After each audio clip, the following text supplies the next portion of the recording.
Bonjour à tous, dans cette vidéo, nous partirons à la rencontre de Sarah. Comme un étudiant sur 5, elle a recours à l'aide alimentaire. Nous reviendrons également sur l'affaire Kylian Mbappé, il y a du nouveau, on vous dira tout. Et nous nous intéresserons aux enfants placés avec un procès qui se tient actuellement.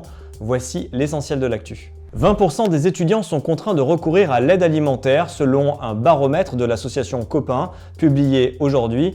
Ils sont même plus de 1 sur 3 à sauter un repas régulièrement, faute d'argent.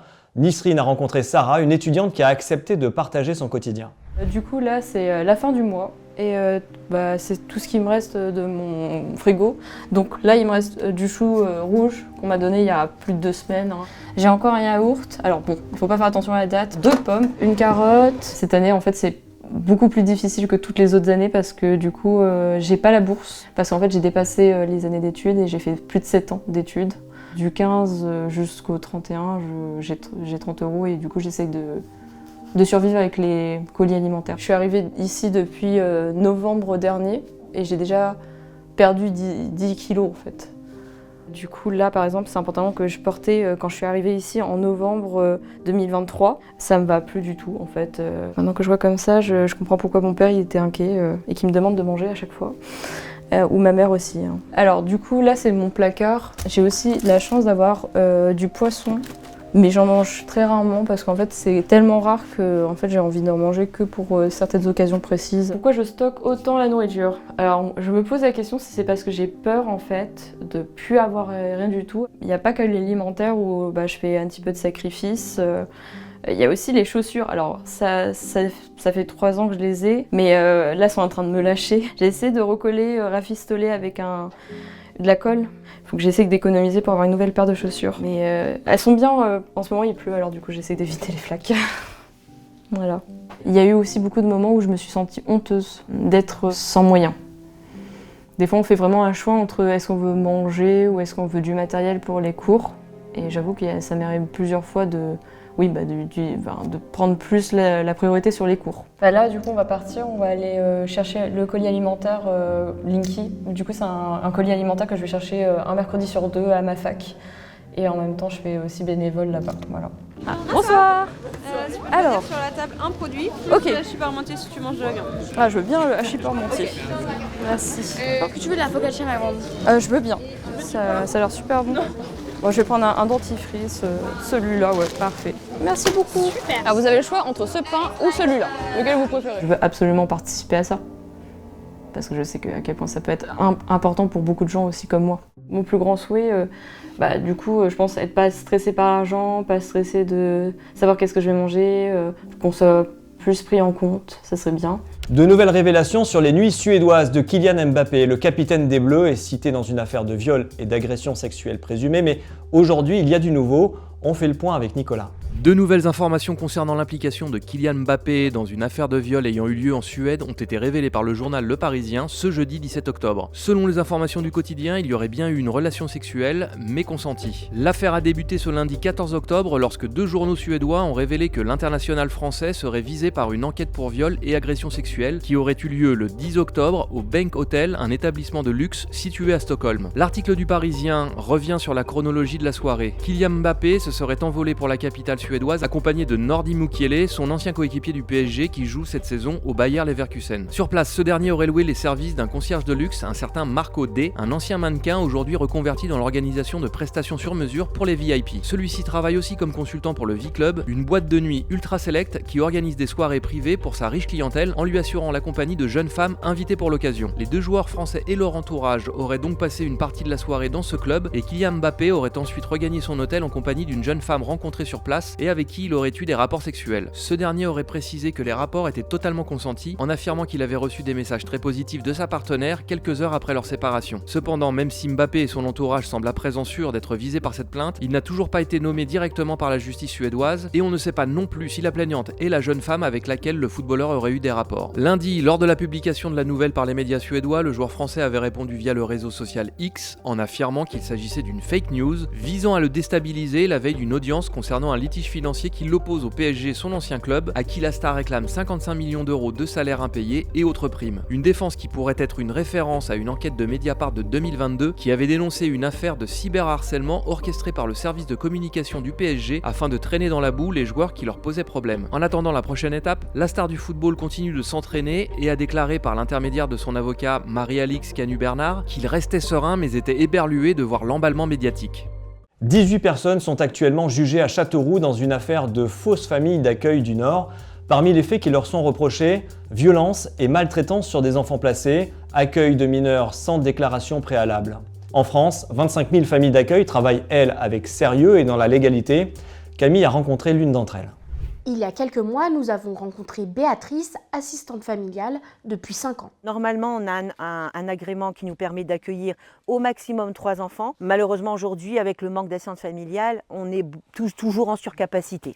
Et malgré les difficultés du métier, elle ne le changerait pour rien au monde. C'est un métier très très difficile, faut quand même garder ça en tête. Je ne peux pas te conseiller à quelqu'un, même ma meilleure amie, fais ce métier-là. Non, on doit être fait pour être infirmier.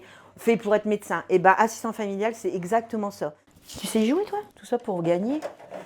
C'est des enfants qui me disent moi, ma mère, elle ne m'aimait pas, ou un tel ne m'aimait pas, selon le parcours qu'ils ont vécu avant d'arriver chez vous. Quand on voit qu'ils sont heureux, qu'ils se sentent en sécurité, qu'ils se sentent aimés, on se dit moi, cet enfant-là, je le rends heureux, il est en sécurité chez moi, il se sent bien et il se sent comme tous les enfants. Et ça, c'est c'est la satisfaction dans notre métier. Ça, c'est clair, il n'y a rien de mieux. Quand ils partent, même si on a vécu des choses difficiles dans l'accueil, il y a toujours des liens. Parce qu'ils ont vécu chez nous 24 heures sur 24, nuit et jour. Ils ont eu un parcours difficile et que, malheureusement, ils ont été un petit peu abîmés.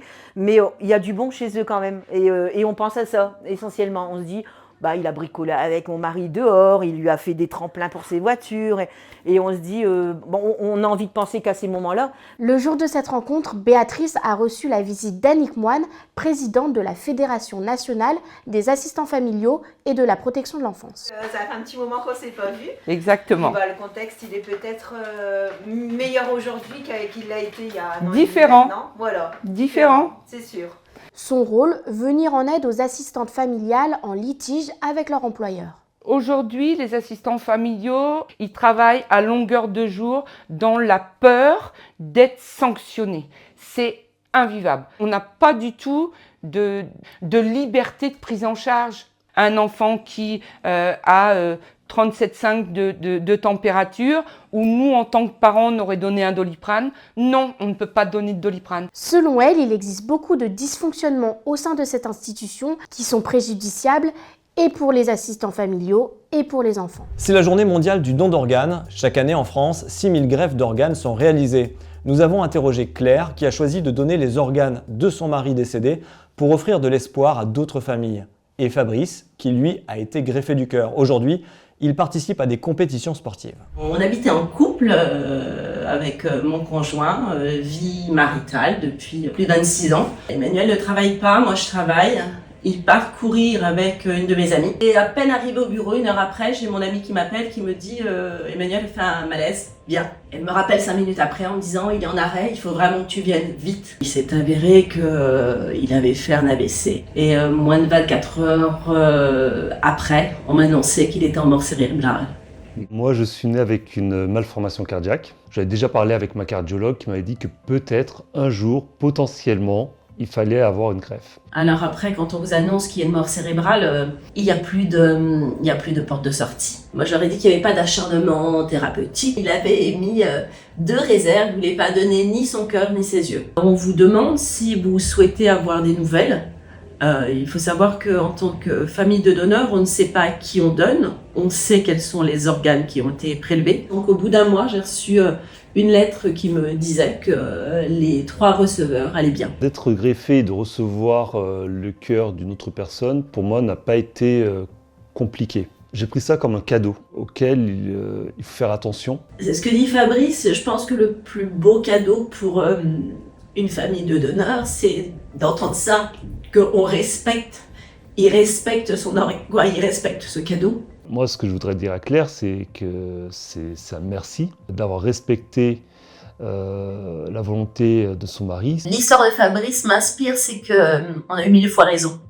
On a eu 1000 fois raison d'être donneur, de donner les organes, et j'espère que les receveurs vont aussi bien que lui.